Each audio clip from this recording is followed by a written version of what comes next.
I'm Elizabeth Ann Atkins. Welcome to my channel. It's all about helping you cultivate wellness in mind, body, and spirit. Right now, it's National Suicide Prevention Month. I wrote a book. It's my memoir, God's Answer is No, Lessons from a Spiritual Life.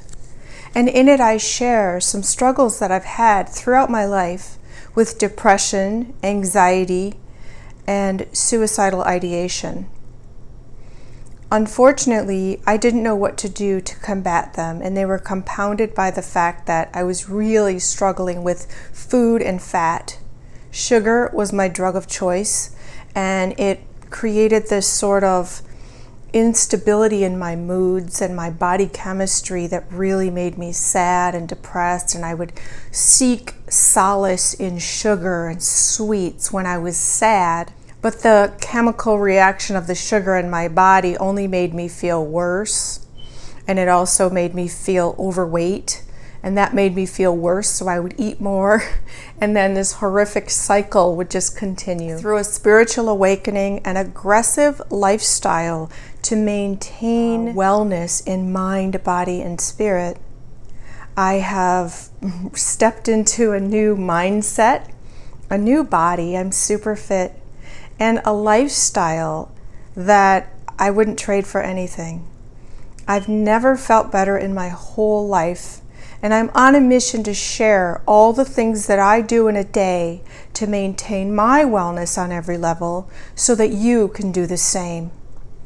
That's why I'm doing a series of videos, starting with this one, about what you can do to cultivate wellness in mind, body, and spirit, so that you can maintain a high sense of positivity, self-love, peace, inner peace, joy, excitement, optimism, all the good feelings. It doesn't mean that negative things won't happen in life. It means that your reaction to them will be different. And that's how I feel now.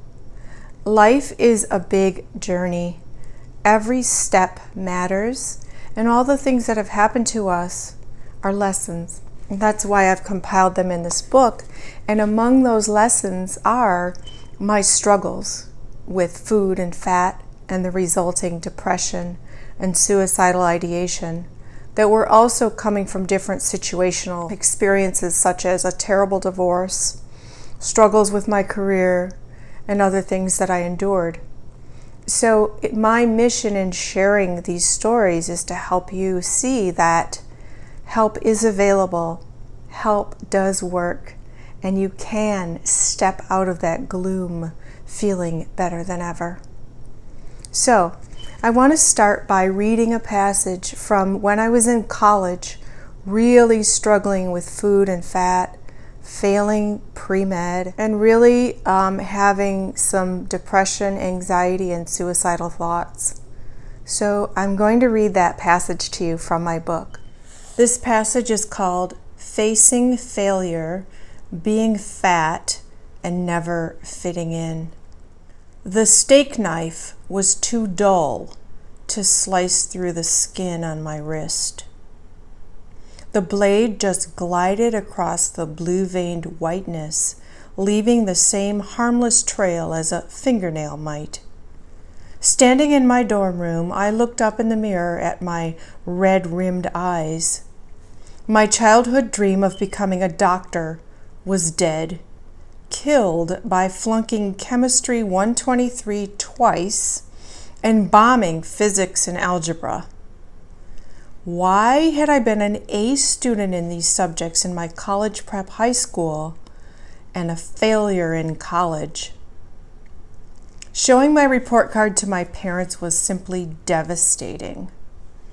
My mother was paying tuition and dormitory fees for both me and my sister Catherine, all by herself.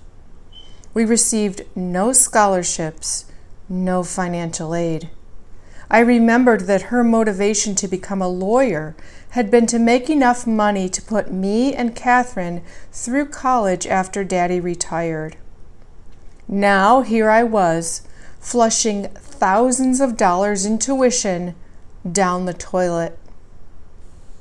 I'm a failure, I thought. If I can't become a doctor, what will I be?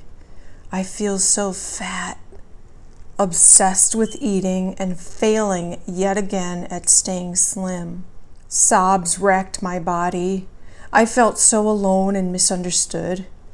Would I ever make peace with food and my body? Would I ever find peace in a racial place of my own? Would I ever feel confident to speak up and out all the time about race? Why did God make me feel like such an enigma? When would the gloominess within me crack the bubbly blonde veneer that I showed to the world? When would I stop feeling profoundly guilty that I had even a moment of angst in the context of my extremely blessed life that included a loving family, excellent health, the opportunity to attend the University of Michigan, a unique appearance, and so many other blessings? When would I stop fearing that scary men were lurking at every turn while walking on campus or going to the communal bathroom in the middle of the night? When would I stop stuffing myself so full of pizza that all I could do was lay there and wait for it to digest down like a snake that swallowed a rat? Then, as soon as some space opened up in my stomach, I'd fill it with ice cream. And I'd spend the rest of the evening eating chocolate, cookies, and drinking coffee while writing, studying, and composing papers. I would feel horrible, my senses deluged with sugar and caffeine, guilt assaulting my mind, and dread creeping through me at the thought of waking up feeling really fat, bloated, and angry at myself. Thankfully, when I almost fainted in the bathroom and cried out to God for help, I stopped abusing laxatives. I also thank God to this day that He never enabled me to make myself throw up after a binge. That would have been a fast track to a really bad place. When would I stop spending hours running laps around the track to burn off all those calories before they stuck to my body? These questions overwhelmed me with hopelessness. I tried to pray but felt really stupid that maybe God thought I was being melodramatic and ungrateful. That consumed me with more guilt that I was, for some inexplicable reason, sabotaging myself from feeling, looking, and being my best. As a result, I was sobbing uncontrollably. I called my mother. My angst gushed out in sentences punctuated by slobbery sniffles and cries. "If you hurt yourself," she said, "they'll have to put me in the ground with you." That was the most sobering sentence I'd heard. I called the campus counseling center, and the receptionist said, "We don't have any openings until..." "By then it will be too late," I told her. She scheduled an appointment immediately. Now my life has turned around so dramatically, starting from the inside out. And I share my struggle very importantly because a lot of people view me as bubbly, optimistic, joyous, fun, happy, upbeat, and I am. But the undercurrent that I've struggled with over many years is that anxiety, depression, and sometimes the suicidal thoughts. So that's why I'm making this series of videos starting today during National Suicide Prevention Month to share my story as well as the things that I do on a daily basis to aggressively maintain my optimum mental health. Maintaining optimum mental health requires maintaining optimum physical health. So a lot of things I do every day involve how I treat my body as a temple. I'm deeply spiritual, and I believe that my prayers in the throes of my darkest moments were answered, and amazingly, divine intervention occurred. Back in 2014, I was having a really difficult time. I was awaiting the completion of a contract for a ghostwriting project. I write books for people as CEO of Two Sisters Writing and Publishing. And it seemed like a sure thing, but it fell through. It was supposed to be a lot of money and an awesome opportunity for a great book that had historic impact. But it didn't happen. I cried myself to sleep, and I didn't know what to do because I was already struggling financially, and I had to support my son and myself, and I had really put all my eggs in one basket. And so when this fell through, I was just in a financial panic, so I prayed a lot. Within weeks of that moment, I was blessed with the opportunity out of the blue to co-host a TV show about mental health.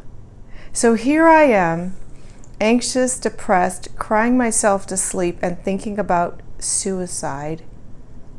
And I'm blessed with an opportunity to co-host a TV show about mental health, as well as addiction, which I believe my struggles with food, especially sugar. Food was my drug of choice, and it caused me all kinds of chaos, physically, mentally, and in my life.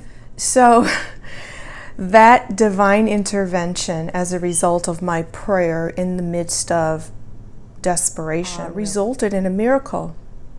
And that's why I share it in my book, God's Answer is No, Lessons from a Spiritual Life. This is a lesson. Help is available, and help works. And so that divine intervention, the answer to my prayers, lifted me up and out of that dark space onto an upward trajectory in my career and financially and for my overall well-being. And that's what enabled me to begin cultivating a lifestyle of wellness for my mind, my body, and my spirit. And that's what I'm going to be sharing with you in this series of videos. So today, this very first video is all about that passage I shared about how I was at a point of desperation as a college student and how I sought help. I went to the counseling center and I was paired with a counselor that helped me calm down first and foremost, relieve some of the anxiety, and lift up out of the depression. I've since learned with the show, My Healthy Mind, that my depression was situational at that time. It was from failing pre-med classes. My depression was also aggravated by sugar, because sugar causes a euphoria when you first eat it, but then it has a sedative effect, and then the sugar crash, the energy crash, the chemical imbalance, and then my desire to starve myself to make up for all the calories I had ingested resulted in really up and down moods. And so I finally have found stability in my inner being thanks to the things I'm going to share with you in this video series. Those include journaling, which I've done most of my life, and I'm going to share some of the passages that reflect my angst over the years with food and fat and anxiety, depression, and really the suicidal thoughts. Meditation has blessed me with inner peace, which I didn't have before. I was the queen of chaos. And exercise is key. I often say the reason I go to the gym, the reason I ride my bike, the reason I take walks, the reason I do yoga, the reason I take jogs, the reason I lift weights, I believe it's more about cultivating excellent mental health, even more than excellent physical health. Because it's a release. It enables me to burn off stress, anxiety, worry, doubt. It releases endorphins in my body that boost my brain, euphoria, so I feel better. I took a bike ride today and then I did yoga, and I'm telling you, I feel so so good.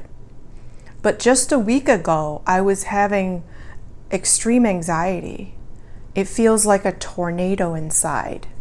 It's like this violent swirl of thoughts inside, and I couldn't think straight, concentrate, do anything. It's just this all-consuming tornado. But these techniques that I use enable me to calm the tornado, because if I don't, the tornado becomes a whirlpool that sucked me into this abyss in the past, this abyss of depression and suicidal thoughts. Thankfully, with the help of counselors, therapists, and my lifestyle, and being blessed with a television show where I interview experts, I interview people who've overcome tremendous challenges with mental health that include PTSD, bipolar disorder, schizoaffective disorder, eating disorders, gambling addictions, abuse. That has all enabled me to learn and apply the beautiful lessons that they share about their resilience and perseverance and triumph, so that I can now serve as a walking, talking example that change is possible, help is available, and help works. So thank you very much for watching today. Please look forward to the other videos that I'm going to do about how each of these techniques on a daily basis serve as my aggressive regimen to maintain optimum mental health, and how it's my mission to serve as a guide for you on a path, a journey toward wellness in mind, body, and spirit. I'm Elizabeth Ann Atkins, and I'm so grateful to help you learn all that I've learned, and I hope that it can inspire and touch you in a positive way. You can read more in my book, God's Answer is No, Lessons from a Spiritual Life. And you can also learn more about me on my website, godsanswerisno.com. I look forward to hearing from you. Please like, share, subscribe, comment down below, share your thoughts on this topic. Any questions you might have, I'd be delighted to answer in other videos. And I'm Elizabeth Ann Atkins. I wish you the best. Have a very blessed day.